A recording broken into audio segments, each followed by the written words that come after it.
신 줄로 믿습니다. 하나님 말씀 히브리서 4장 12절부터 16절 말씀입니다. 히브리서 4장 12절부터 16절 우리 말씀 한 절씩 교독하겠습니다.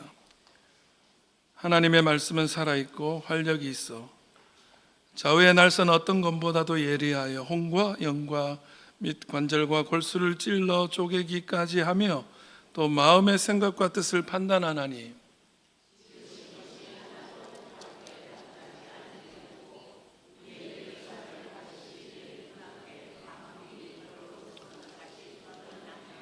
그러므로 우리에게 큰 대제사장이 계시니 승천하신 이 곧 하나님의 아들 예수시라 우리가 믿는 도리를 굳게 잡을지어다.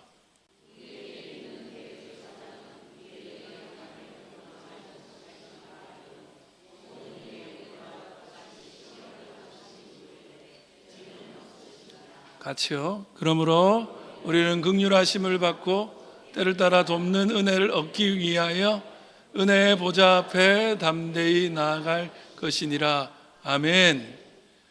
이 시간 이 말씀으로 은혜의 보좌 앞으로 이런 제목으로 하나님 말씀 나누겠습니다. 이 시간 예배 가운데 함께 하시는 여러분과 또 휴가 중에 유튜브로 예배 드리시고 또 외국에서도 이렇게 함께 예배하시는 분들 계신데 하나님께서 그 모든 곳에 은혜의 보좌로 함께 하기를 주님의 이름으로 축복합니다. 여러분 잘 아시는 이효리라는 우리나라 최고의 가수가 있습니다. 이효리가 그 정신 상담을 처음 받고 깨달은 것에 대해서 인터뷰를 한 게 있었습니다. 신곡을 냈는데 앨범을 하나 냈는데 자기도 속은 거죠. 작곡가가 카피를 한 거예요. 표절을 한 거라서 그게 이제 세상이 이제 아무래도 이효리는 이슈 메이커니까 엄청나게 이효리에 대해서 안 좋은 얘기도 많고 해서 어려움이 있었던 적인데 그때 주변에서 아시는 분이 자기 아는 정신과 의사 박사님이 계신데 한번 상담받아 보라 그러더라는 거예요. 근데 이효리가 아니 무슨 정신과 상담이야 이런 생각이 들었대요. 그러다가 지금은 자기 상태가 너무 안 좋아서 호기심 반 또 염려 반으로 정신과 상담을 받으러 갑니다. 그리고 정신과에 가서 상담을 받으며 끝날 쯤에 자기 자신이 너무 불쌍하다는 생각을 하게 됐다는 거죠. 그동안에 자기 자신을 너무 내팽겨춘, 그러니까 스스로를 방치를 해뒀다는 그런 생각을 하게 된 거죠. 늘 다른 사람 눈만 의식하면서 사람들이 원하는 것 충족시켜 주려고 다른 사람한테 잘 보일 것 그것만 신경 쓰면서 밖에 나갈 때는 아주 삐까뻔쩍한 명품 가방을 사들고 나가지만 정작 집에서 쓰는 수건 하나 사본 적이 없는 남들에게 보이기 위한 삶을 살았던 거죠. 사람한테 보여지는 바지나 옷 같은 것은 엄청나게 돈을 쓰는데 집에는 다 떨어진 수건 하나로 365일 동안 자기가 그걸 닦고 있더라는 거예요. 맨날 일에 치여서 스트레스를 술로 풀러 가고 집은 난장판이 돼 있고 엉망진창이더라는 거야. 사람들이 모르는 자기의 공간은. 그걸 깨닫고 나니까 아 내가 나를 너무 방치했구나 이걸 깨달으면서 자기한테 너무 미안하더래요. 스스로에게. 그때 박사님이 그랬다는 거예요. 돈 많이 벌었고 집에 금은 잔뜩 쌓여 있는데 정작 먹을 쌀이 없다고 이렇게 진단을 하더라는 거예요. 그러면서 그 금을 빨리 쌀로 바꾸지 않으면 못 산다는 거예요. 살기 위해서라도 그동안 쌓아놓았던 금들을 쌀로 자기를 위한 것으로 바꾸라 이랬다는 겁니다. 우리 현대인들이 사실은 이렇게 사는 거 아닌가. 자기 자신을 가꾸기보다는 남들에게 잘 보이기 위해서 무엇인가 세상에서 성공한 삶을 살아가는 걸 목표로 삼고 자기를 이렇게 자기 자신을 깎아내면서 이렇게 살아가고 있지 않나 이런 생각을 하는 거죠. 그러면서 이효리가 그런 얘기를 해요. 집에 가면 당신 몸을 깨끗이 씻어주고 좋은 재료로 만든 음식도 먹고 깨끗한 이불 덮고 남들이 안 보이는 것도 가장 좋은 곳으로 자기를 좀 대접하라, 이런 얘기를 하는 거죠. 세상에서 제일 소중한 자는 바로 자기 자신이니까 그런 얘기를 하더라는 거죠. 제가 이 유효리의 인터뷰를 보면서 그런 생각을 합니다. 진짜 자기 자신을 위하는 건 뭘까? 그러니까 집에서 혼자 있을 때, 아무도 모를 때, 남들이 먹어본 적 없는 좋은 음식을 먹고 제일 좋은 속옷을 입고 아주 그냥 새로운 새거 고급의 수건을 가지고 자기 몸을 닦으면 자기한테 제일 잘해주는 건가? 과연 그런가? 그런 생각을 하게 되는 거죠.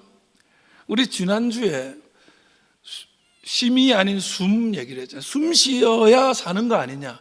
그래서 숨 쉬는 거야말로 나머지 모든 것을 가능하게 하는 가장 중요한, 살기 위해서 반드시 해야 되는, 휴가는 그냥 여유로워서 하는 게 아니라 살기 위해서 하는 거라고 그런 말씀을 나누었는데, 오늘 우리가 말씀을 나눌 때는 진짜 자기를 살리는 시간, 진짜 자기 자신을 위한 것, 그게 과연 뭘까? 어떻게 하는 것이 정말 자기한테 제일 잘해주는 것일까?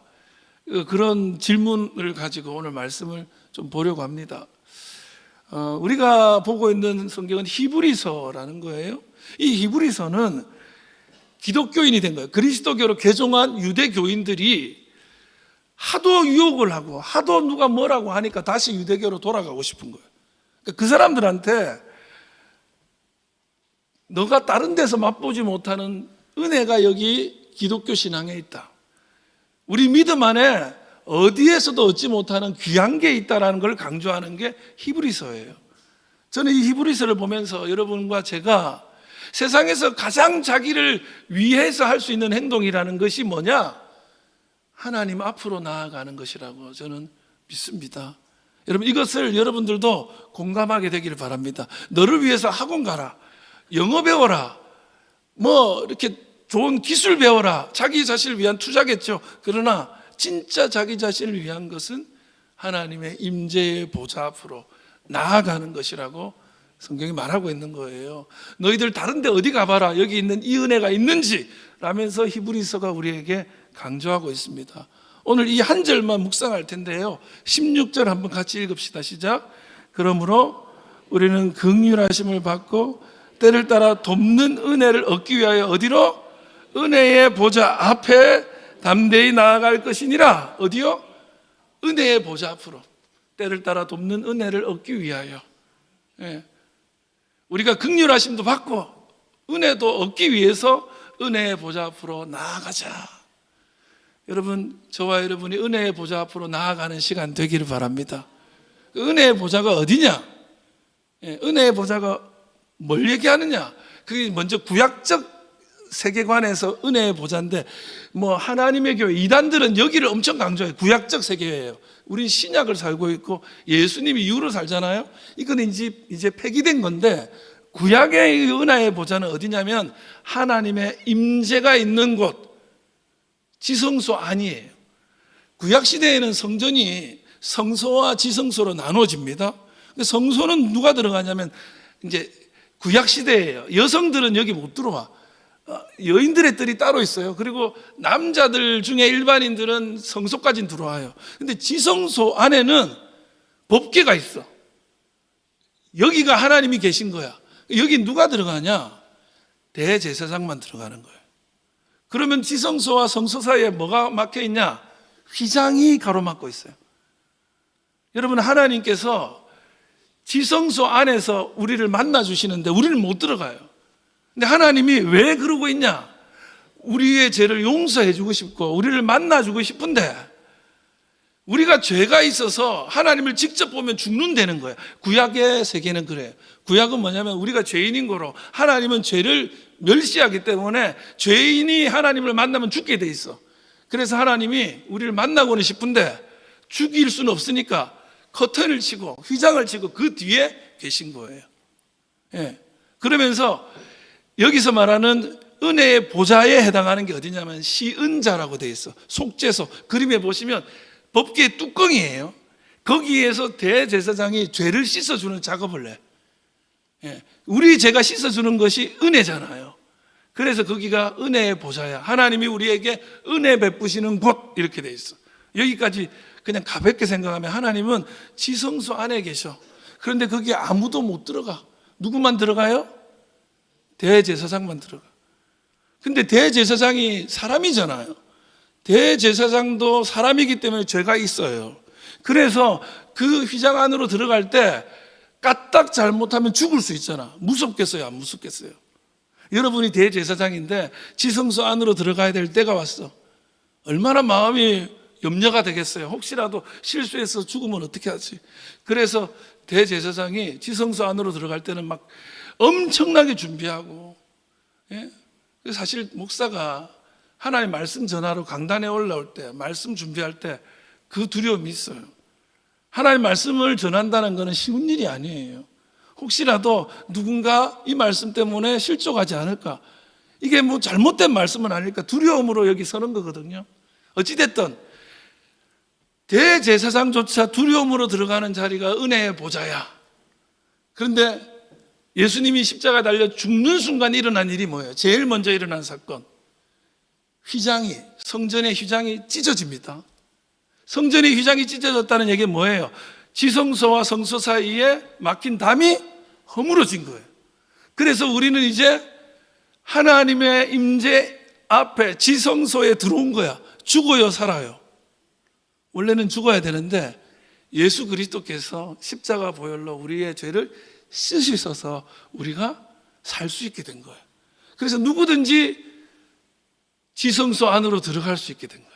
은혜의 보좌 앞에 설 수 있게 된 거예요. 할렐루야. 하나님을 아무나 볼 수 없었는데 이제 막 만날 수 있게 된 거예요. 너무 좋잖아요. 그래서 히브리서 10장에 이런 얘기가 나와요. 저 휘장은 곧 뭐라고? 그의 육체니라. 성전에서 찢어진 휘장이 예수 그리스도의 육체래. 여러분, 예수님께서 자기 몸을 찢으시면서 우리가 당할 찢어짐을, 피 흘림을 대신하신 줄 믿습니다. 그리고 그 휘장이 찢어지고 나서 이제 우리는 예수 그리스도로 말미암아 예수 그리스도께서 문이 되셔서 언제든지 지성소 안으로 들어갈 수 있는 왕 같은 제사장들이 된 줄 믿으시기 바랍니다.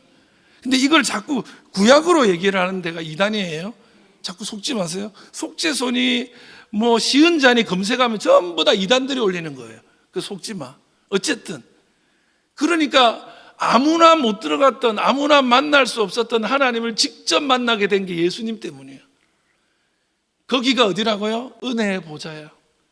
여러분, 세상에서 제일 좋은 것이, 우리는 부모님 앞이 좋지만 세상의 온 인류는 하나님 앞에 그 자리가 제일 복된 자리인 줄 믿습니다. 그래서 그 자리에서 나를 위해서 줄 수 있는 가장 큰 것들을 얻을 수 있는데 도대체 뭐가 있길래, 우리가 시작할 때 자기 자신을 가장 위하는 자리, 그것이 뭘까라고 물으면서 시작했잖아요. 하나님의 은혜의 보좌 앞이 내가 나에게 할 수 있는 최선의 혜택이라고 한다면 거기에서 뭐가 있길래, 얻는 게 뭐길래 그게 나를 위한 최고의 행동일까? 그걸 좀 나누려고 해요. 우리가 은혜의 보좌 앞으로 나아가면 우리가 얻을 수 있는 게 있어요. 첫 번째 뭐냐면 긍휼히 여김을 받기 때문에요. 우리는 은혜의 보좌 앞에서 긍휼함을 받는 줄 믿습니다. 저는요, 목사인 저한테는 이게 제일 좋아요. 저는 좀 긍휼히 여김 받고 싶어요. 설교할 때요, 벌써 눈빛 보면 알아요. 오늘 목사 제대로 하나? 조금만 실수하면요, 제 방송하잖아요. 저 인기 있는 목사잖아요. 그 극동방송. 근데 뭐 조금 신기한 내용 나오면은요, 목사님들이 전화를 해요. 그거 자료 어디서 났냐고. 그럼 달라고. 공짜로 달래 막. 근데 조금 뭐 하면 막 문자 와요. 그거 그런 게 맞나요? 뭐 실수할까 봐서 무서워서 말을 못 해요. 근데 이 긍휼이는 뭐예요? 괜찮아. 오늘 16절 다시 읽어봐요. 시작. 그러므로 우리는 긍휼하심을 받고, 이렇게 되죠. 여기까지 긍휼하심을 받고, 어디서? 은혜의 보좌 앞에서 긍휼하심을 받기 위해 나가는 거예요. 이 긍휼하심이라는 말이 그리스 헬라어 원어로 엘레오스예요. 뭐라고요? 엘레오스. 이 말은 불쌍히 여긴다는 뜻이에요. 동정하다, 자비하다, 뭐 이런 거야. 근데 이거를 조금 이렇게 풀어서 설명하면 아주 조금 불쌍한 상태, 비참한 상태에 빠져 있는 사람을 불쌍히 여기면서 그를 돕는 행동까지 있어야 그게 긍휼이에요. 그러니까 이런 거죠. 아주 비참하고 불쌍한 사람이 있어요. 그 사람에 대해서 불쌍히 여기는 마음이 있어. 동정해. 그런데 아무 행동도 안 해. 그러면 긍휼 아니야. 그 사람이 어렵다고 그래서 그 사람한테 뭐 기부도 하고 좀 도왔어. 근데 마음은 그 사람을 불쌍히 안 여겨. 그러면 긍휼 아니야. 예, 긍휼은 뭐냐면 불쌍히 여기는 마음과 행동이 같이 있을 때 그게 긍휼이에요. 예, 긍휼. 그래서 영어로는 mercy, 그죠? merciful, 자비하다 뭐 이런 거죠. 근데 히브리어 이스라엘 말로는 이걸 뭐라고 번역을 하냐면 헤세드예요. 뭐라고요? 들어보셨죠? 헤세드는 성경에 친절하다, 인자하다, 자비하다, 자애롭다 이렇게 번역되거든요. 그래서 호세아서 같은 데는 인애하신 구세주 할 때 인애, 우리 교회 인애 있잖아. 인애 정년이 있거든. 부를 때 헤세드 부르면 돼요. 근데 이게 뭐예요? 행동이 있는 사랑, 행동이 있는 긍휼, 이게 진짜 헤세드예요. 그냥 가만히 생각만 하고 있으면 안 돼. 마음으로만 느끼는 것이 아니라 어떤 행동으로 옮겨지는 것이 긍휼이 여김이거든요. 그래서 조금 뭐 학자들 얘기를 좀 인용하자면 윌리엄 바클레이라고 유명한 주석학자가 있어요. 이 사람이 뭐라고 했냐면 긍휼은, 헤세드는 그 사람의 눈으로 사물을 바라보고 그의 생각으로 생각하고 그의 느낌으로 느낄 수 있을 때까지 다른 사람의 속으로 깊이 들어갈 수 있는 능력. 이렇게 제가 이 말을 묵상하다가 이 긍휼이라는 단어, 헤세드라는 단어를 다른 말로 바꾸면 뭐냐? 동일시라고 표현하고 싶어요. 뭐라고요? 동일시. 그러니까 그와 나를 동일하게 여기는 거예요. 그 사람 입장에서 살아보는 거예요. 그 사람 입장에서 생각해 보는 거예요. 동일하게 아파하는 거예요. 그러다 보니까 그 사람이 할 수 있는 그 일을 나도 해보는 거예요. 할 수 있다면 도울 수 있는 행동을 하는 거예요.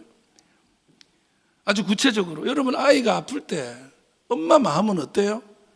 애보다 더 아파요. 그게 헤세드야.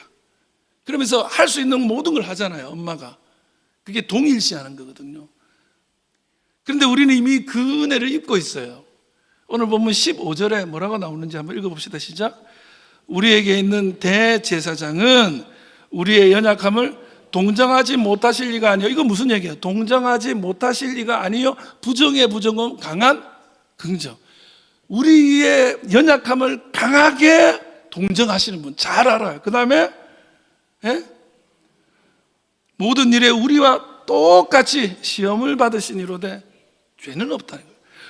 우리 주님은, 우리 예수님은 저와 여러분의 연약함도 다 알아주시고 우리가 당하는 모든 고통도 아픔도 다 같이 받으셨어요.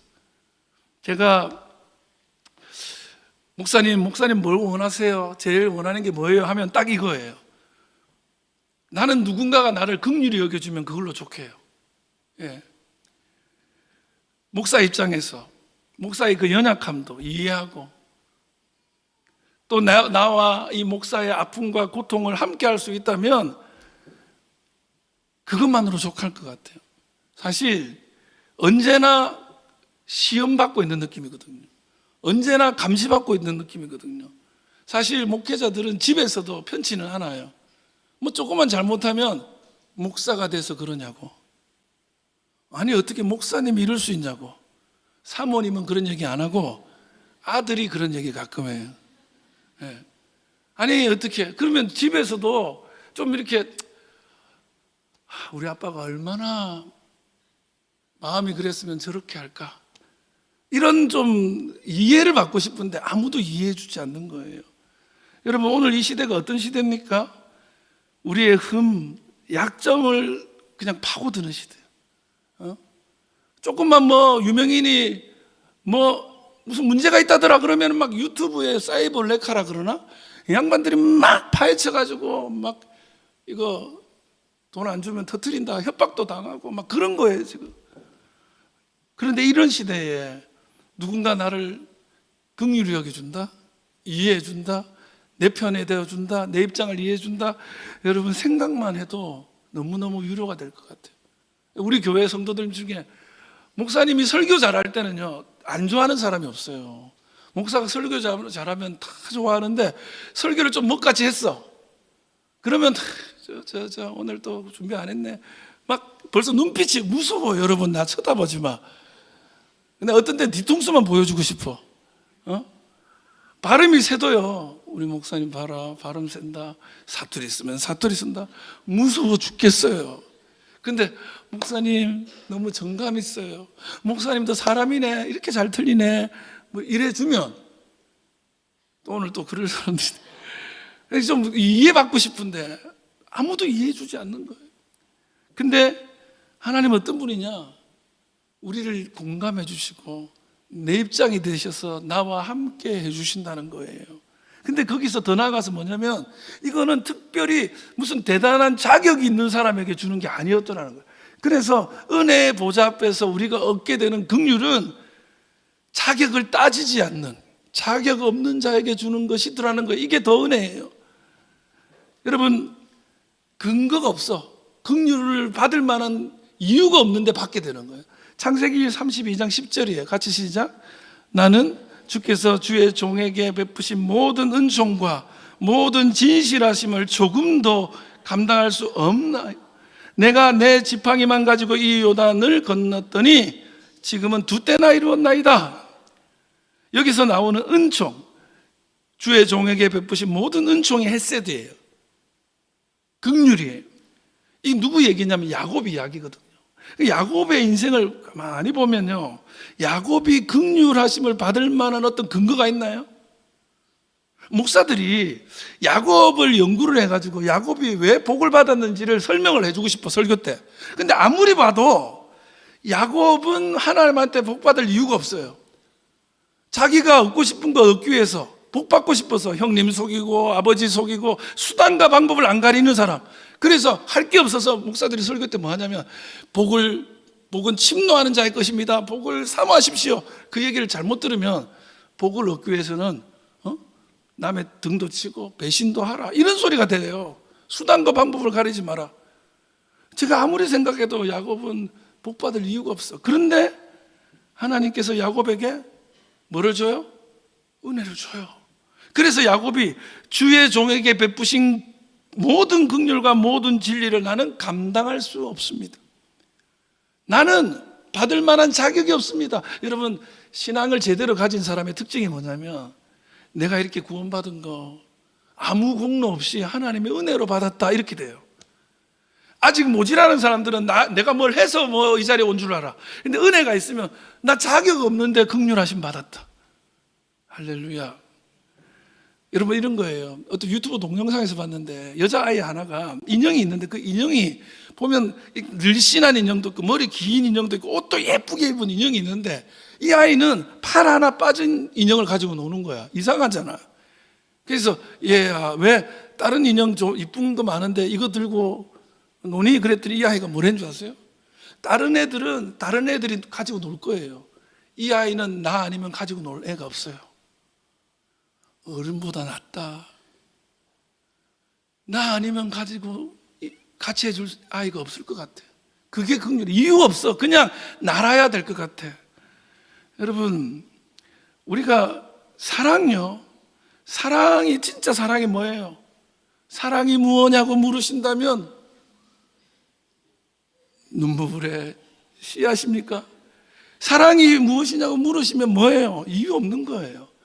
여성분들 중에 데이트하다가 자기야, 자기는 왜 내가 좋아? 이렇게 물어. 그러면 뭐라고 대답해야 돼요?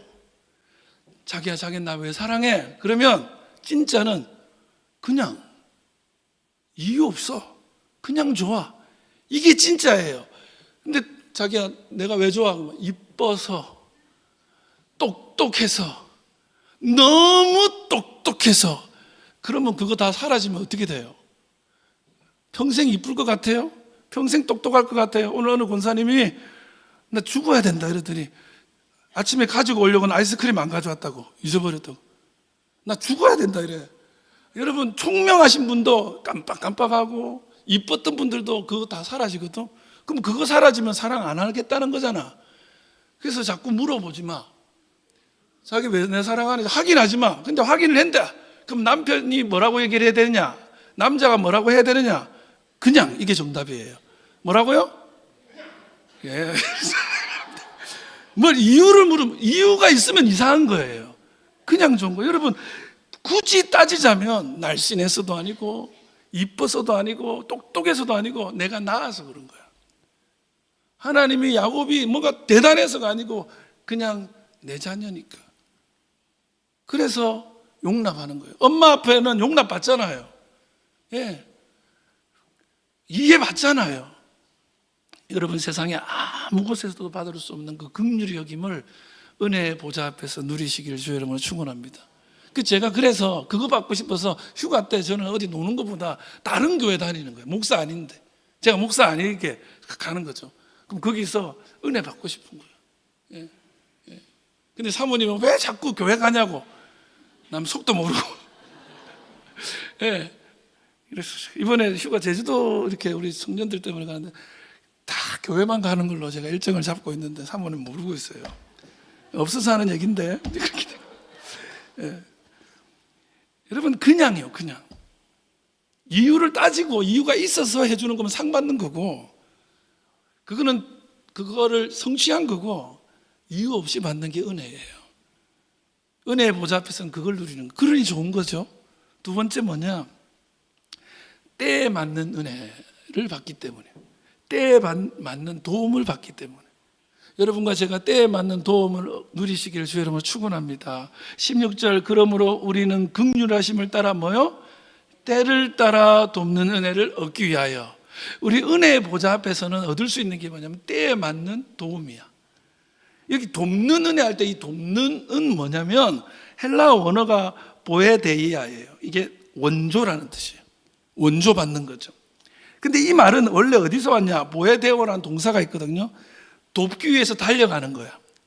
이게 원래는 의사들한테 쓰는 용어였대요.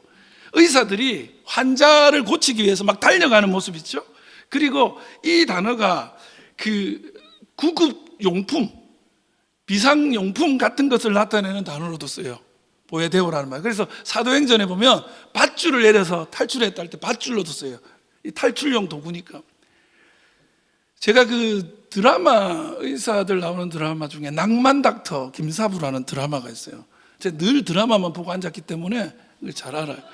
그런데 이 김사부가 엄청 훌륭한 의사인데 그 안에 어떤 부분에서 너무 감동인 거예요.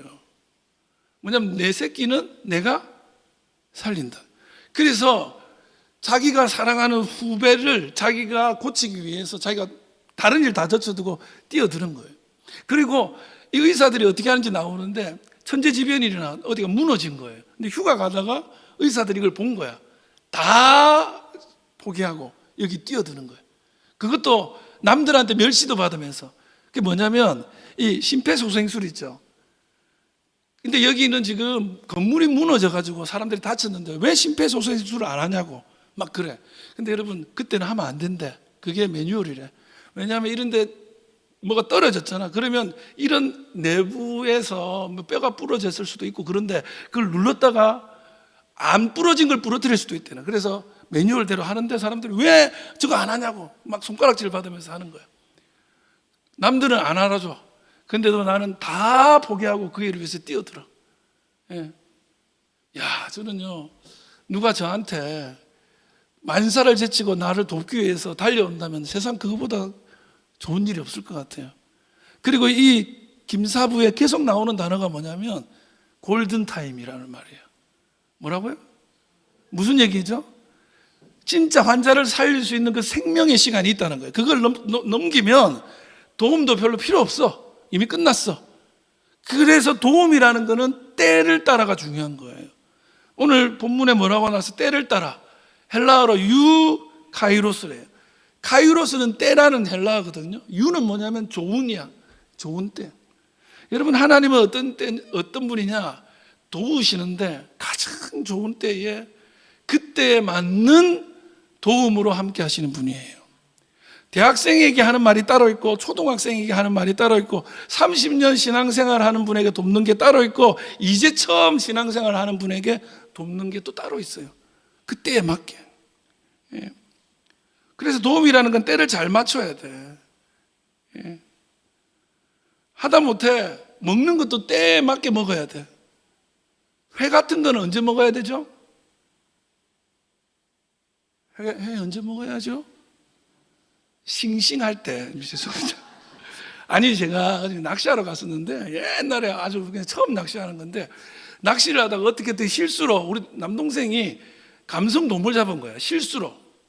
잡으니까 그놈이 돼? 그러니까 우리 어머니가 따끈따끈할 때 먹자 이러더라고요. 방금 전에 잡은 그게 제일 맛있을 때래. 그 좋은 생선도 회도 오래되면 맛없잖아요. 상하잖아요. 도움이 그래요. 그래서 하나님은 우리에게 가장 정말 굿 타이밍에 도우시는 손길로 함께 하시는 분이에요. 그분 앞에 가야죠. 세상에는 두 종류의 사람이 있대요. 존 스토트 목사가 새에 대해서 연구를 하면서 새는 우리의 스승이다 이런 책을 썼어요. 근데 이 책에 보면 새는 두 종류밖에 없대요. 하나는 뭐냐면 자기 힘으로 자력으로 비행하는 새들, 또 하나는 타력으로 공기의 힘을 빌어서 비행하는 새, 두 종류밖에 없대요. 자력으로 비행하는 새들은 뭐냐면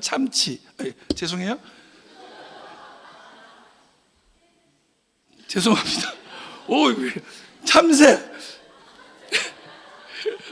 오늘 또 난리 났다. 우리 목사님 저랬다. 오늘 유튜브도 난리. 까치, 집바꾸니 이런 애들. 그러니까 열심히 졌는데 많이 못 가는 거야. 그래서 이런 애들 어디 사냐면 사람 사는데 근처에 살아. 뭔가 얻어먹으려고. 그런데 이렇게 타력으로 비행하는 애들은 사람이 사는 민가에서 멀리 살아요. 독수리 같은 애들, 알바트로스 같은 애들, 바다에 나는 갈매기 같은 애들은 공기의 힘을 이 상승기류 이런 걸 이용해서 날기 때문에 크게 많이 젖지 않는데 높이 비상하는 거예요. 여러분, 우리 삶이 내가 아무리 발버둥 쳐도 자기 힘으로 살 수 있는 것은 그냥 참새인 거예요. 높이 비상할 수 있는 삶을 살려면 은혜의 보좌 앞에서 불어오는 때 맞는 도움의 바람을 타야 될 줄 믿습니다. 그래서 그 앞으로 가야 되는 거예요. 마지막으로 제가 이 말씀 드리려고 오늘 나누는 건데, 그 자리에 뭐가 있기 때문이냐면 자녀의 특권이 있어요. 여러분, 세상에서 특권을 누릴 수 없는 이들이 우리들인데 우리가 특권을 누리는 자리가 은혜의 보좌 앞입니다. 오늘 본문 16절 다시 읽으면, 그러므로 우리는 긍휼하심을 받고 때를 따라 돕는 은혜를 얻기 위하여 은혜의 보좌 앞에 담대히 나아갈 것이니라 그랬죠. 그래서 담대히라는 생각을 하면 어떤 생각이 들어요? 여러분, 아까 지성소 안에 제사장이 들어갈 때 어떤 마음으로 들어가겠어요? 무섭게. 혹시 죽을지도 모르니까 발발발 떨면서. 그런데 담대히 들어가라는 말은 뭐야? 힘내. 괜찮을 거야. 용기를 가져. 이 뜻일까요? 우리는 그렇게 해석해요. 하나님 앞에 들어갈 때 용기를 가지고 들어가. 자신감 있게 들어가. 근데 그게 아니에요. 이 담대히라는 말의 원어는 파레시아라는 말인데 이 말은 자유라는 뜻이에요. 담대히라고 번역하니까 뭐가 곡해가 돼버렸어. 그래서 이렇게 돼야 돼요. 때를 따라 돕는 은혜를 얻기 위하여 은혜의 보좌 앞에 자유하게 들어갈 것이다. 자유하게. 여러분, 자유라는 말은 뭐예요? 내가 원할 때 언제든지 부담 없이 막 갑자기 막 들어가야지 하고 결단할 필요 없어요. 그 다음에 이 나아가다는 말도 헬라 원어에 보면은 접근하다인데 어느 정도 접근이냐면 손으로 만질 수 있을 만큼이란 뜻이에요. 가까이 붙는 거. 그러니까 대제사장이 지성소 안에 들어가면 제일 조심해야 되는 게 뭐냐면 잘못해가지고 이 성물을 만져가지고 그걸 흠물 생기는 걸 무서워해야 돼. 귀한 거니까. 잘못하다 죽으니까. 함부로 만지지 못해요. 근데 지금 뭐냐면 자유하게 들어가서 아주 가까이 만지고 누릴 수 있을 만큼 가까이 가라는 거예요. 이게 뭐냐면 친밀함에 대한 거예요. 그리고 시제가 중요한데 현재형이에요. 계속해서라는 뜻이에요. 여러분 엄청 높으신 분한테 초대받아 본 적 있어요? 여러분이 혹시라도 그럴 일은 평생에 없겠지만 대통령이 여러분들을 초대를 했어.